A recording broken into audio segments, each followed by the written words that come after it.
Баршаңызға сәлем, қымбатты менің оқырмандарым және арнамның қонақтары, арнаға қош келдіңіздер. Мен бүгін сіздердің назарларыңызға Тұранбай Оразымбетовтың ұзақ жылдан соң табыстырған тағдыр атты әңгімесін ұсынғым келеді. Бүрсең қаққан Жамал ебіл-дебіл шығып, әкімшіліктің ғимаратына жетті әйтеуір.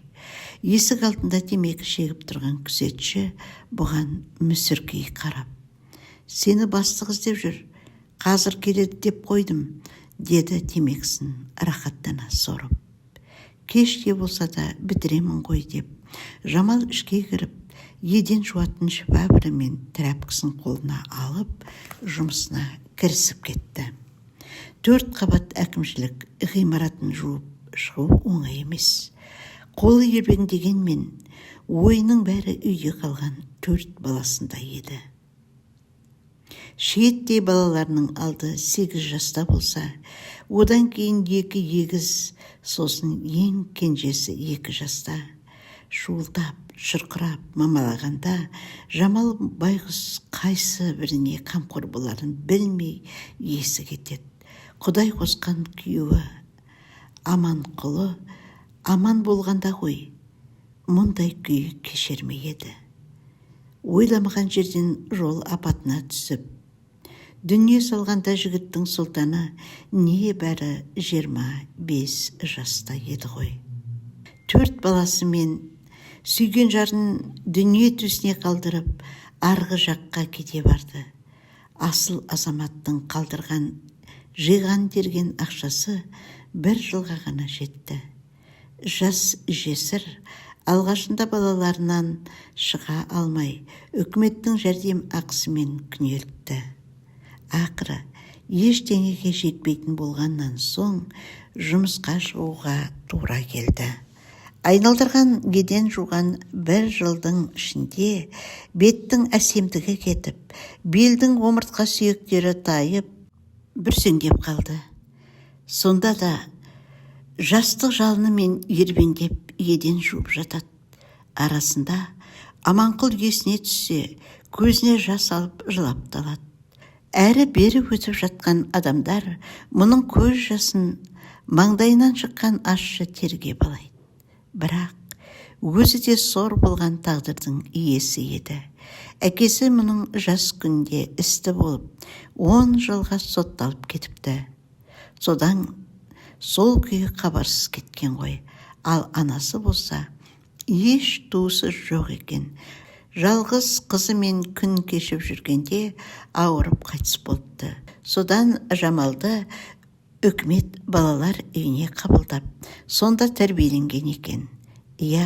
Жамалдың күнделікті амалсыз істейтін бұл жұмысынан өле кетсе де, пештің төрінен орын бұйыратын шығар. Өйткені азаппен өткен өмірдің берекетінің орны пеште, дейді ғой білгіштер. Себебі тағдыр тартқан азаптары күнәларын жуып шайып кететін көрінеді.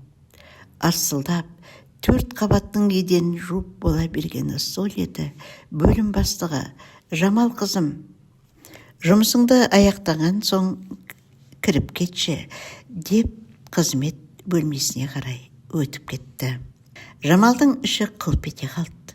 Өйткені еркек атаулының бәрі жесірге көз салатын, жүрегі қайтып, тәні жастай суып қалған болатын. Жамал бұл күнде еркек көрсе қашатын қалға жеткен. Қазірдің өзінде бөлім бастығының "кіріп кетші" дегенінде де не гәп бар екен. Бұл шақыруы жүрегіне біреу ине сұғып алғандай күйге түсірді. Мұндай "кіріп кетші" дегендерден әбден шаршаған болатын. Тіпті кірмей жатып, өкіріп жылап жібергісі келеді.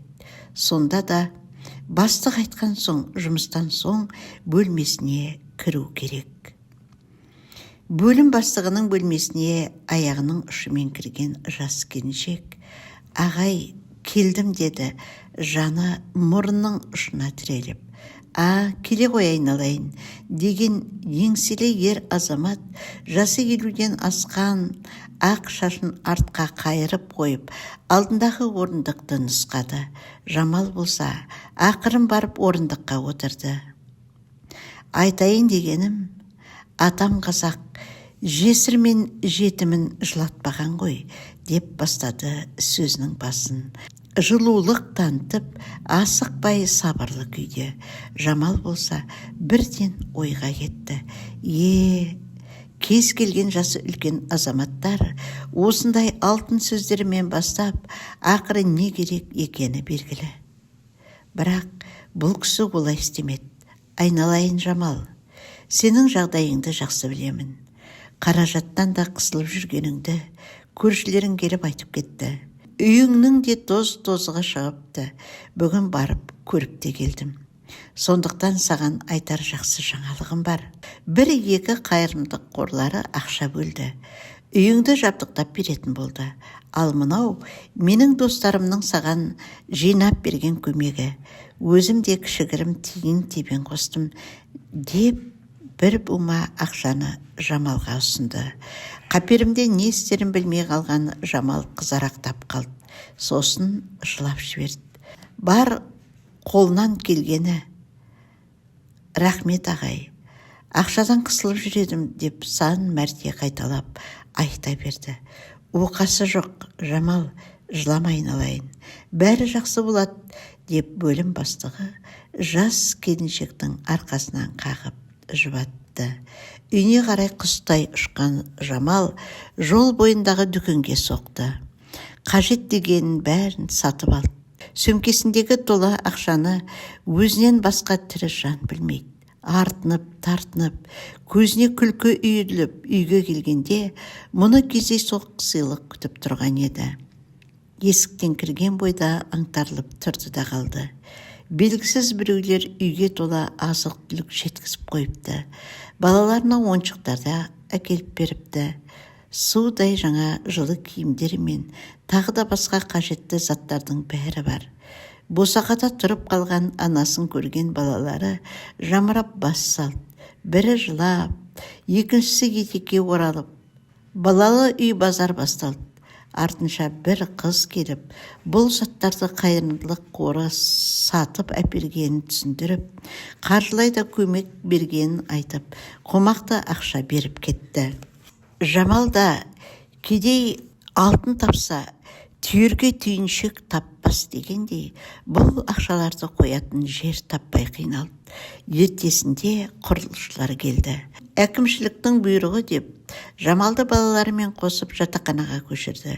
Сосын бірден үйді түгелдей жабдықтауды бастады. Іші сыртын сылып тастап, қайтадан сылап, төбесіндегі шатырды да ауыстырды.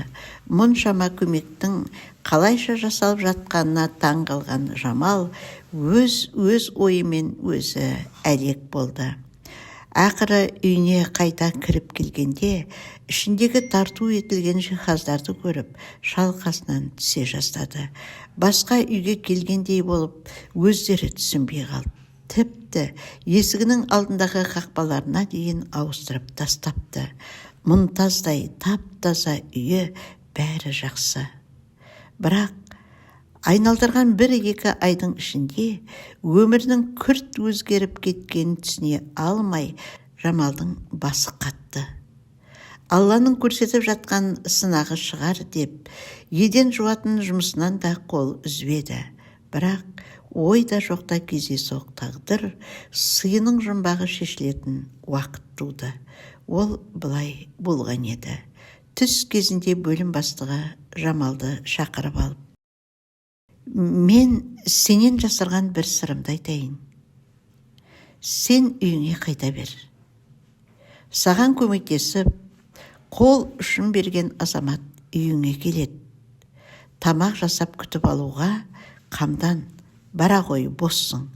Енді бұдан былай бұл жерде жұмыс істемейтін боласың, деді. Ол кім ағай?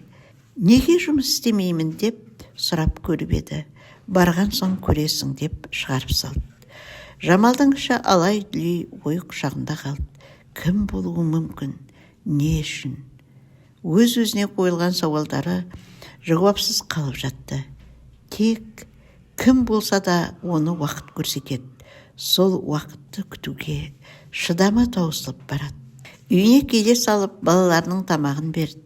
Содан кейін барып қонақ күтуге дайындалды. Үстелдің үстін не керектің бәріне толтырды. Әрине, өзіне баға жетпес көмегін көрсеткен жұмбақ жанға не қажеттің бәрін беруге даяр еді. Жүрегі дүрсілдеп, жұмбақ адам келмей жатып, толқып, қолдары дірілдеп, есі шықты. Осылайша қатты қобалжып тұрғанында сырттан машинаның дауысы естілді. Жүгіріп шыққан Жамал қақпаны ашып, көзі шарасынан шықты. Қымбат, қара түсті көлік қақпаның алдында тұр екен. Екі жағында екі оққағары болса керек. Зіңгіттей екі жігіт күзетіп тұр. Бір кезде біреуі көліктің есігін ашып еді. Үлкен бір кісі түсті. Көзінде қара көзілдірік, үстінде былғары плащ. Аяғында жылтыраған топлиі, бәрі де өзіне жарасып тұр. Жақындап келіп, көзілдірігін алып, «Қалың қалай, қызым?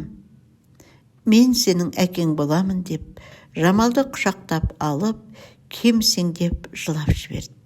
Жастайынан жетім өскен жас келіншектің жүрегі қанша тастай болып қатайса да, әкесінің құшағында елжіреп кетті. Екеуі де ағыл-тегіл көз жасымен өткен өмірлерінің қайғы қасіретін жуып жатты. Әкесі мен қызының табысқаны екеуінің де жан жарасын емдеді.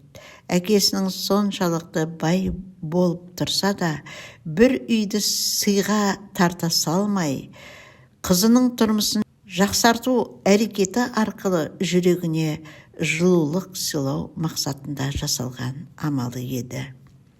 Қалай болса да, ендігі жерде Жамалды ауқаттылық өмір күтіп тұрды. Міне, құрметті менің сүйікті оқырмандарым, осылайша бүгінгі хикаяның түйіні тарқатылды. Әрбір адамның өмірі жазылмаған бір дастан. Ал сенің хикаяң қандай? Комментарийға жаза кет. Ең әсерлі оқиғалар келесі шығарылымда оқитын боламын. Арнаға жазылып ал, себебі ертең тағы да бір тағдыр сөйлейтін болады. Бұл ғибратты әңгімелер арнасы. Менің арнамда келесі кездескенше, қымбатты менің оқырмандарым, хош, сау болыңыздар.